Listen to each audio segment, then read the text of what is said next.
અહેમદાબાદ મિત્ર ન્યૂઝની ટોપ 10 ખબરોમાં આપનું હાર્દિક સ્વાગત છે. સેવન્થ ડે સ્કૂલના વિદ્યાર્થીની હત્યા મામલે એબીવીપીએ ડીઈઓને ખખડાવ્યા.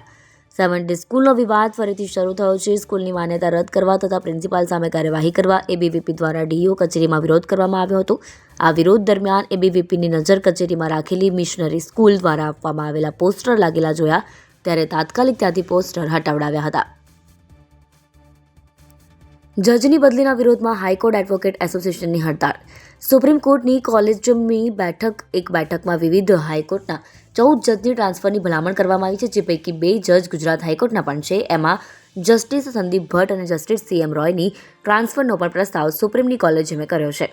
જસ્ટિસ સંદીપ એન ભટ્ટને મધ્યપ્રદેશ હાઈકોર્ટ અને જસ્ટિસ રોયની ટ્રાન્સફર આંધ્રપ્રદેશ હાઈકોર્ટમાં કરવાની ભલામણ કરવામાં આવી છે. એમાં સંદીપ ભટ્ટની બદલીના વિરોધમાં ગુજરાત હાઈકોર્ટ એડવોકેટ એસોસિએશન દ્વારા અચોક્કસ મુદતની હડતાળની જાહેરાત કરવામાં આવી છે. આ મામલે કમિટીની રચના કરાયા બાદ ચીફ જસ્ટિસ ઓફ ઇન્ડિયાને રજૂઆત કરાશે.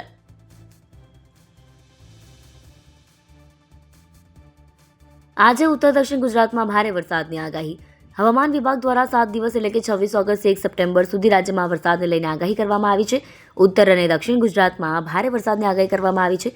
આગામી 3 દિવસ દક્ષિણ ગુજરાતના દરિયાકાંઠે માછીમારોને દરિયો ન ખેડવા સૂચના આપવામાં આવી છે, જ્યારે આગામી 5 દિવસ વીજળીના કડાકા સાથે વરસાદની આગાહી કરવામાં આવી છે. સાથે 40 થી 50 કિલોમીટરની ઝડપે પવન ફૂંકાશે.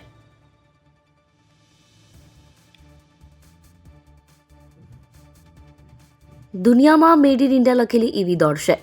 પીએમ નરેન્દ્ર મોદીએ હાંસલપુર સ્થિત મારુતિ સુઝુકી કંપનીની પહેલી ઇલેક્ટ્રિક કાર મારુતિ ઈ વિતારાને લોન્ચિંગ અને બેટરી પ્લાન્ટનું ઉદ્ઘાટન કર્યું. ભારતમાં બનેલી મારુતિ સુઝુકીની આ પહેલી ઇલેક્ટ્રિક કાર જાપાન સહિત 100થી વધુ દેશોમાં નિકાસ કરવામાં આવશે.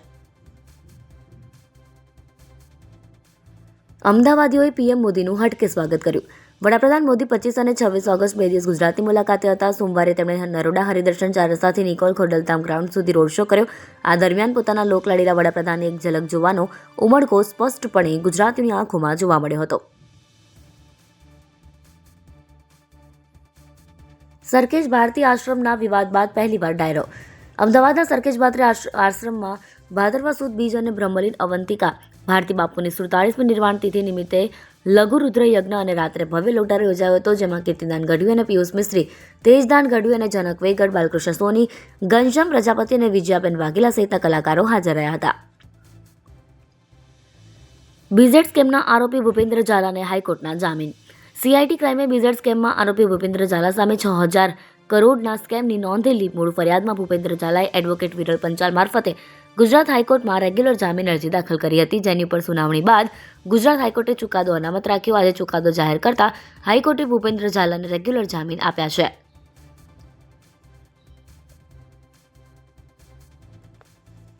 સ્કૂલોમાં બનતી હિંસક ઘટના અટકાવવા AMAમાં ચિંતન બેઠક.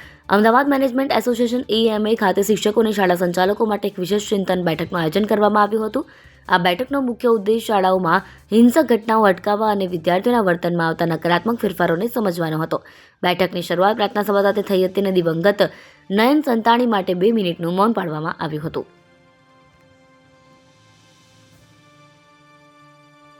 ચેરમેન સેક્રેટરીને 81,000નો દંડ ફટકારાયો.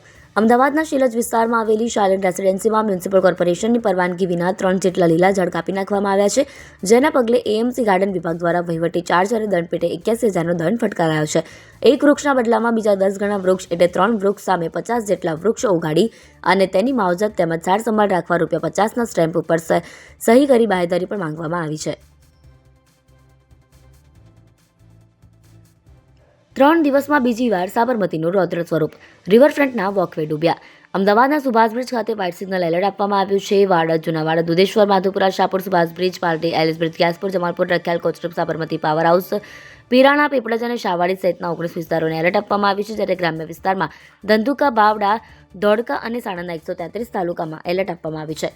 પૂર નિયંત્રણ વિભાગના મામલતદાર દ્વારા અમદાવાદ જિલ્લા અને શહેર પોલીસ તેમજ પ્રાંત અધિકારીને પૂરગ્રસ્ત ગામોમાં સલામતીના પગલાં લેવા જાણ કરી છે. અહેમદાબાદ મિત્ર ન્યૂઝની YouTube ચેનલને સબસ્ક્રાઇબ કરો અને બેલ આઇકન જરૂરથી દબાવો, જેથી મહત્વના સમાચાર આપના સુધી જલ્દીથી પહોંચે.